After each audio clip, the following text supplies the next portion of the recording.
अजित पवारांच्या विमानाचा अपघात कसा झाला हे पाहूयात ग्राफिकच्या माध्यमातून।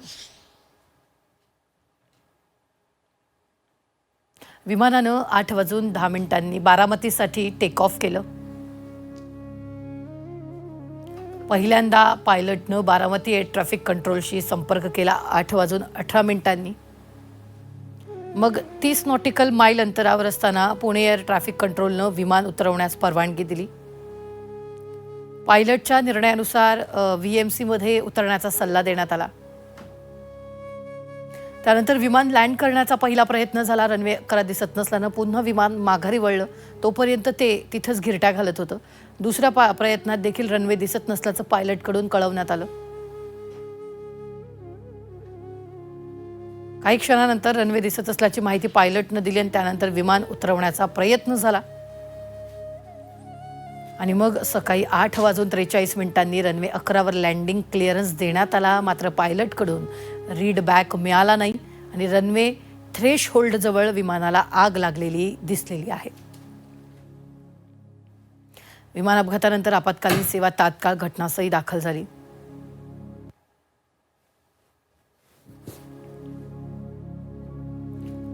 तर विमानात कोण कोण होतं ते सुद्धा आपण पाहूयात। अजित पवार उपमुख्यमंत्री, विदीप जाधव पवारांचे बॉडीगार्ड, पिंकी माळी या अटेंडंट होत्या, flight attendant, Sumit Kapoor captain होते, शांभवी पाठक या सुद्धा कॅप्टन होत्या आणि या सगळ्यांचा या अपघातात मृत्यू झाला आहे। चार्टर्ड विमानांच्या श्रेणीत लिअरजेट हे एक मोठं नाव आहे।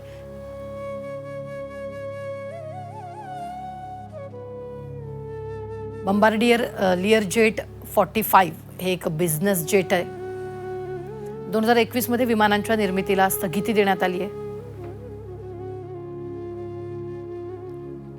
जुनी विमानं आजही सेवेत आहेत।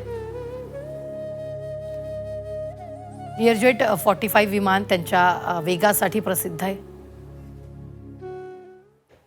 हे स्वप्नात देखील आम्ही कोणी पाहिलेलं नव्हतं आणि माझा राजकीय प्रवास तर माननीय दादांच्या समोरच सुरू झालेला होता आणि माझं आणि त्यांचं नातं एक विलक्षण वेगळं नातं होतं आणि म्हणून माझ्या कुटुंबाला देखील धक्का बसलेला आहे। आमची महाराष्ट्राची तर फार मोठी हानी झालेलीच आहे आणि असा नेता होणे नाही एवढंच या प्रसंगी मी सांगतो, कारण माझ्या राजकीय जीवनामधले असे अनेक प्रसंग आहेत दादांबरोबरचे, अगदी कालपर्यंतचे। हे काल 7:15 वाजता माझं दादांचं शेवटचं एका MIDCच्या बाबतीमध्ये बोलणं झालं आणि काल पण बघा, कधी नव्हे ते काल, मी दादांबरोबर जवळ 3 ते 4 वेळा फोनवर बोललो। त्याच्यामुळे माझं आणि त्यांचं राजकारणाच्या पलीकडचं नातं होतं आणि हे महाराष्ट्रावर शोककाळा जी आलेली आहे ही सगळी मला असं वाटतं की दुर्दैवी आहे आणि कोणाच्या स्वप्नात देखील नव्हतं की दादांच्या बाबतीमध्ये असं घडेल। मी ईश्वरचरणी एवढीच प्रार्थना करतो की पवार कुटुंबियाला या घटनेतनं सामर्थ्य देण्याची शक्ती मिळो। खरं सर, खरं तर दादांनी तुम्हाला अगदी हट्टाने आमदार केलं, म्हणजे पार्टी तुम्ही सांभाळत होता साहेबांच्या नंतर पार्टी विभक्त झाल्यानंतर तुम्ही सगळं एक खांबून ऑफिस सांभाळलं, दादांनी तुम्हाला ते आमदार केलं। काय आठवणी दादा, मी खरं आठवणी विचारू शकतो? मला या दुःखातून अजून म्हणजे कळतच नाही अजून काय झालं ते। काल 8:15 दादांच्या घरी आम्ही देवगिरीला होतो। आम्ही तिघंच होतो, मी, संजय आणि दादा। काय प्लॅनिंग आहे काय हे दादांनी सांगितलं। नंतर त्यांना भेटायला बावनकुळे साहेब येणार होते, तर दादा उठले आणि आतमध्ये गेले, म्हणाले मला 7:30ला जायचं आहे, उद्या अशा सभा, त्यांचं टाईम टेबलसुद्धा सभांचं आम्ही आखलं आणि दादा म्हणाले ठीक आहे, जे काही प्लॅनिंग व्हायचं ते केलं होतं आम्ही।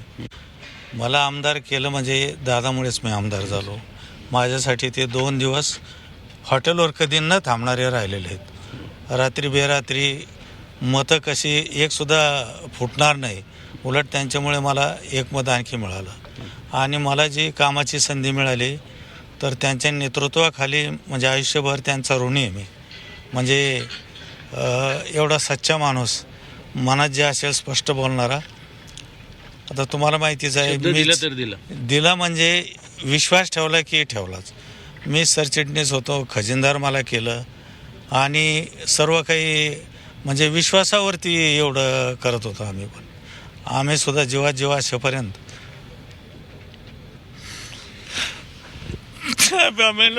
कधी सोडणार नाही मी।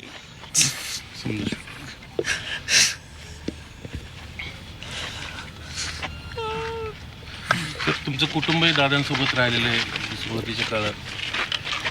खरं तर आम्हालाही विश्वास बसत. तर यावेळी आपण पाहतोय उदय सामंतांनी सुद्धा या सगळ्यावर प्रतिक्रिया दिलेली आहे. दुसरीकडे यावेळी विद्याप्रतिष्ठानच्या मैदानात सध्या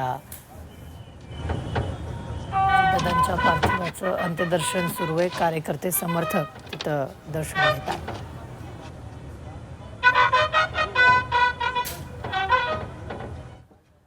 तर अजित पवारांनी भूषवलेली मंत्रिपदं आपण पाहतोय. 1991 ते 1992, 1992 ते 1993 राज्यमंत्री, जलसंधारण, ऊर्जा आणि नियोजन खातं त्यांच्याकडे होतं.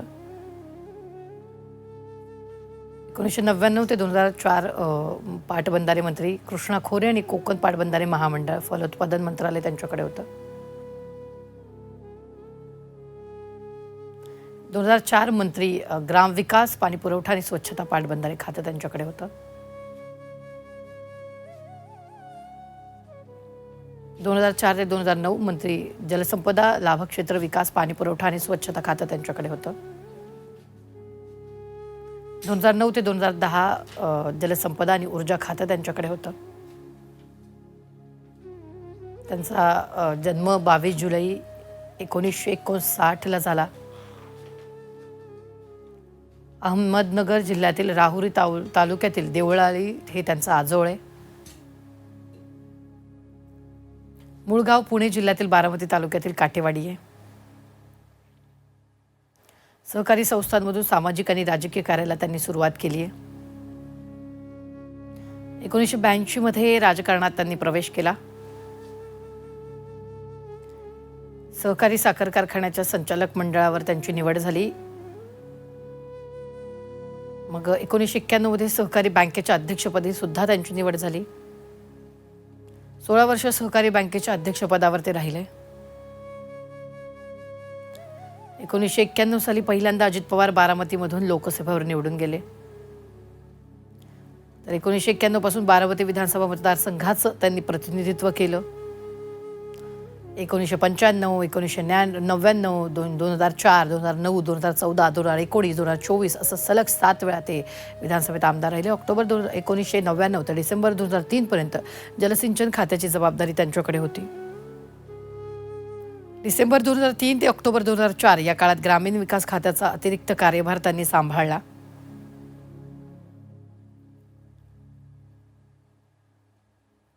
सर्वाधिक वेळा राज्याचे उपमुख्यमंत्री ते राहिलेत.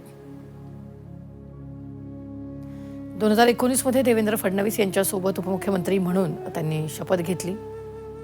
2022 आणि 2023 या काळात महाराष्ट्र विधानसभेत विरोधी पक्षनेते ते राहिलेत. 2023 मध्ये काका शरद पवारांची साथ सोडून शिंदेंच्या मंत्रिमंडळात ते आले. तर 2023 मध्ये उपमुख्यमंत्री पदाची शपथ त्यांनी घेतली. 2023 पासून महाराष्ट्राच्या उपमुख्यमंत्रीपदी ते विराजमान झाले. अजित पवारांच्या विमानाच्या अपघाताचं नवं सीसीटीव्ही फुटेज समोर आलंय. बारामतीतील गोजुबावी ग्रामपंचायतीच्या सीसीटीव्हीमध्ये अपघाताची घटना चित्रित झालेली आहे. अजित पवारांच्या विमानाला अपघात झाला तेव्हाची सीसीटीव्ही फुटेज समोर आलेली आहे. नवं सीसीटीव्ही फुटेज सुद्धा आता समोर आलेलं आहे. अजित पवारांचं विमान हे लँडिंग करत असतानाच क्रॅश झालेलं आहे आणि मोठे आगीचे लोळ आपण पाहतोय. 8:44 ही अपघाताची दुर्घटनेची वेळ आहे.